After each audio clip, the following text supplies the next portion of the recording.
آج جو مریم نواز صاحبہ حسین نواز اور حسن نواز کے جواب جمع کروائے گئے ہیں اس میں تضاد ہے. یہ بتاتے ہیں کہ 1978 میں 1974 میں یہ فیکٹری لگی تھی. 1978 میں 75% شیئرز جو ہے میاں محمد شریف نے بیچ دیے اور اس سے جو پیسہ ان کو ملا انہوں نے بینکس کا قرضہ واپس کیا. جو بینک کا قرضہ لیا تھا فیکٹری بنانے کے لیے وہ قرضہ جو ہے 1978 میں واپس کیا گیا 75% گلف سٹیل کے شیئرز بیچ کے.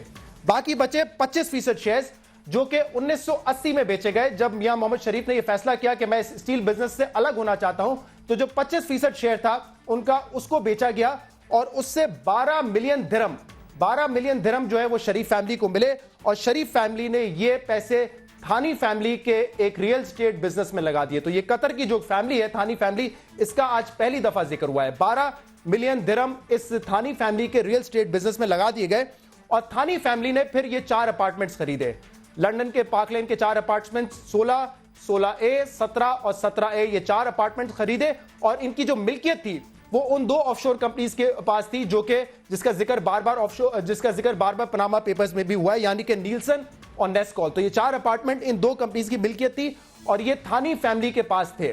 پھر ان 2000 میں جا کر تقریباً آپ کہہ سکتے ہیں کہ 20 سال بعد 2000 میں جا کر میاں محمد شریف نے نواز شریف کے والد نے کہا کہ میرا جو حصہ ہے, تھانی فیملی کو کہا کہ میرا جو حصہ ہے اس کو آپ مجھے واپس کریں ریٹرن کے ساتھ اور اس صورت میں کہ جو اپارٹمنٹس ہیں اس کو آپ منتقل کر دیں میرے پوتے یعنی کہ حسین نواز کے پاس. تو 2006 میں یہ ڈیل فائنل ہوئی. حسین نواز صاحب کو وہ تمام پراپرٹیز مل گئی, وہ ان کے نام پہ ٹرانسفر ہو گئی اور یہ 4 اپارٹمنٹس ہیں جس کا بار بار ذکر ہوتا رہتا ہے. تو یہ آج منی ٹریل شو کی ہے جس پہ صاف بتایا گیا ہے کہ قطر کی فیملی میں پیسہ انویسٹ کیا گیا اور بعد میں اس پیسے کو نہیں لیا گیا, اس کے بدلے میں وہ اپارٹمنٹس حاصل کیے گئے 2006 میں. لیکن میاں محمد نواز شریف صاحب نے جو بات کی تھی پارلیمنٹ میں وہ ذرا مختلف تھی. اس میں انہوں نے کہا تھا کہ یہ فیکٹری یہ جو اپارٹمنٹس ہیں اس کے جو ذرائع ہیں, اس کی جو سورس آف انکم ہے وہ مختلف ہے.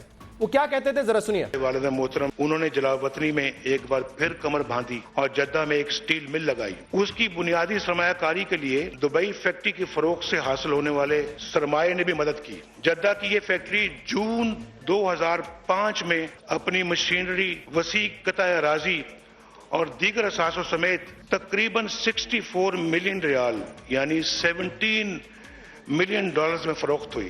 دبئی اور جدہ کی فیکٹریوں کے حوالے سے تمام ریکارڈ اور دستاویز موجود ہیں.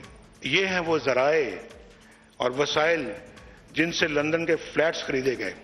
میاں نواز شریف صاحب فرما رہے تھے یہ ہیں وہ ذرائع, یہ ہیں وہ وسائل جس سے لندن کے فلیٹس خریدے گئے. 1980 میں دبئی میں جو سٹیل مل تھی وہ بیچی.